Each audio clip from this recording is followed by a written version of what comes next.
18e jour du mois consacré à la passion de notre Seigneur Jésus-Christ. Combien la miséricorde de Dieu envers les pécheurs doit exciter notre confiance au moment de la mort. Celui entre les mains de qui nous remettons en mourant notre esprit est un Dieu dont la miséricorde infinie a commencé son cours dès l'origine du monde et ne l'a jamais interrompu. Dès lors, le genre humain, comblé de ses grâces et de ses faveurs, l'a offensé, et il a eu pitié du genre humain. Les hommes ont continué de l'outrager, et il n'a cessé de leur faire du bien, les attendant à pénitence avec une patience invincible. Il conserve leur vie, il ordonne au soleil de se lever pour les éclairer, au ciel et à la terre de les combler de bien, afin que, s'ils périssent, leur perte ne puisse être imputée qu'à eux-mêmes et à leur impénitence volontaire.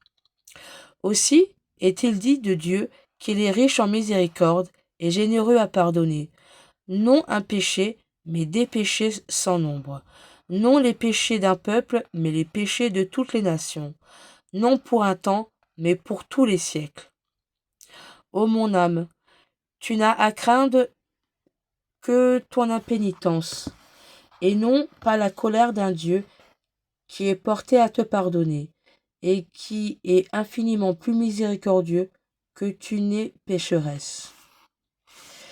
Telle est la bonté de Dieu pour les plus grands pécheurs, tandis qu'ils sont sur la terre, qu'il paraît négliger sa souveraine majesté et oublier en faveur de sa miséricorde les droits de sa justice. Il semble rechercher toutes les occasions de leur pardonner. Attrait de la grâce, remords de la conscience, invitation, menace, affliction, il emploie tout pour les toucher et les convertir. Et s'il convient à gagner leur cœur, il s'est fait une sorte de triomphe. Je vous assure, dit le Sauveur du monde, que les anges de Dieu se réjouiront lorsqu'un pécheur fera pénitence. Un pécheur et une brebis égarée, que Jésus-Christ, comme un bon pasteur, recherche jusqu'à ce qu'il l'ait retrouvée, en faveur de laquelle il paraît négliger le soin de tout son troupeau. Un pécheur converti est un enfant prodige que Dieu, le meilleur de tous les pères, reçoit avec la plus grande bonté, qu'il comble de bien, sans conserver aucun souvenir de son ingratitude et de ses désordres. Quand Dieu menace les pécheurs, ce n'est pas pour les perdre, c'est pour les convertir. Le plus grand pécheur peut et doit espérer dans ses miséricordes, tandis qu'il a un souffle de vie. Jonas connaissait bien le cœur de Dieu, lorsqu'il refusa d'aller à Ninive lui annoncer sa ruine prochaine.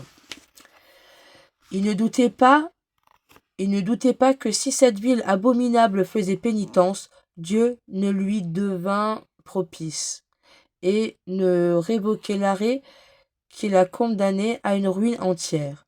Les menaces et la colère de Dieu sont toujours accompagnées de miséricorde en faveur des pécheurs, contrits et humiliés. Durant le cours de ma vie criminelle, mon Dieu, que j'outrageais indignement, me supportait avec pénitence. Il attendait le retour de son enfant prodige. Loin de me rejeter, il m'a reçu avec bonté quand je suis revenu lui. Il m'a rétabli dans tous les droits de ses enfants. 1000 fois je l'ai offensé, 1000 fois il m'a pardonné. Il a épargné l'outrage de ses mains. Il m'a gardé jusque dans mes désordres, comme la prunelle de ses yeux. Ses bontés passées sont un gage assuré de celles que je dois espérer au moment de ma mort. Mon plus grand crime en ce moment serait de ne pas espérer en lui. Non, il ne me vend pas que je périsse, ni qu'avec moi périsse le fruit de tant de miséricorde dont il m'a comblé dans le cours de ma vie. C'est Dieu qui inspire aux mères et aux nourrissons tant d'amour et de tendresse pour les petits enfants qu'elles allaitent.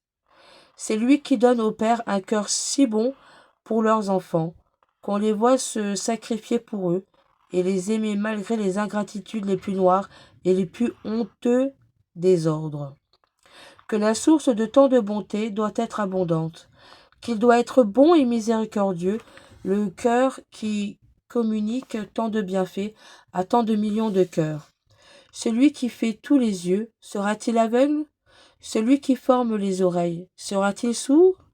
Et celui qui forme le cœur des pères et des mères n'aura-t-il pas l'amour de père et de mère pour tout ce qu'il a mis au monde?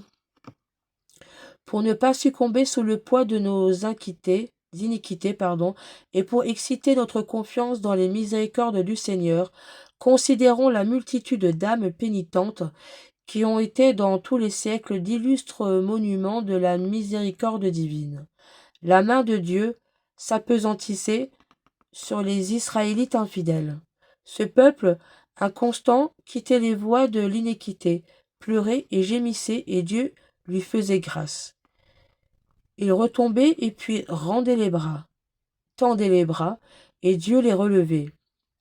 Il retombait de rechef, puis revenait à eux, et Dieu leur pardonnait après tant de rechutes et d'infidélité. Quelle bonté, quelle miséricorde, quelle patience invincible! L'arrêt de Ninive est prononcé. Elle fait pénitence, il est révoqué. Qu'il est beau de voir David, ce roi adultère et homicide, avouer son péché, le détester et obtenir miséricorde. Qu'il est beau de voir le roi Manassès tremper ses chaînes sur ses larmes et ses majestés abattues aux pieds de Dieu, triompher hautement de sa justice et lui lier les mains, pour ainsi dire, au moment de ses plus éclatantes vengeances. Mais ces insignes pécheurs étaient-ils assurés du pardon de leurs crimes? Dieu n'a-t-il pas souvent dit qu'au jour et au moment que le pécheur renoncera à ses péchés et retournera à lui, ses péchés seraient jetés dans la mer et ensevelis dans un éternel oubli? Le plus grand pécheur peut-il entrer en doute de la miséricorde de son Dieu et de sa disposition à le recevoir avec bonté? S'il considère la force des paroles qui s'adressaient à son peuple infidèle pour le convertir? Un mari, disait-il, ne reçoit jamais une femme adultère. Ces sortes de plaies ne se ferment point. Et moi, j'ai tout un autre cœur pour vous. Que vous m'avez manqué de foi, que vous ayez suivi des amants étrangers avec opprobre de mon nom, quelque jaloux que soit mon cœur, et il n'en est pas de plus jaloux. Si vous revenez à moi de bon cœur, je vous recevrai, et nous vivrons ensemble comme auparavant. Comment un pécheur, en méditant ces tendres promesses, ne se convertit-il pas? Et comment un pécheur converti peut-il redouter la colère de son Dieu? Invocation à la Sainte Croix.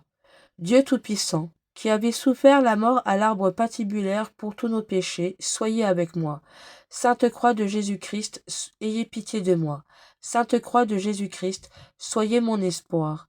Sainte Croix de Jésus-Christ, repoussez de moi toute arme tranchante. Sainte Croix de Jésus-Christ, versez en moi tout bien. Sainte Croix de Jésus-Christ, détournez de moi tout mal. Sainte Croix de Jésus-Christ, faites que je parvienne au chemin du salut. Sainte Croix de Jésus-Christ, repoussez de moi toute atteinte de mort. Sainte Croix de Jésus-Christ, préservez-moi des accidents corporels et temporels. Que j'adore la Sainte Croix de Jésus-Christ à jamais. Jésus de Nazareth crucifié, ayez pitié de moi. Faites que l'esprit malin et nuisible fuit de moi, dans tous les siècles des siècles. Amen. En l'honneur du sang précieux de notre Seigneur Jésus-Christ, en l'honneur de son incarnation, par où il peut nous conduire à la vie éternelle. Aussi vrai que notre Seigneur Jésus-Christ est né le jour de Noël et qu'il a été crucifié le vendredi saint. Amen.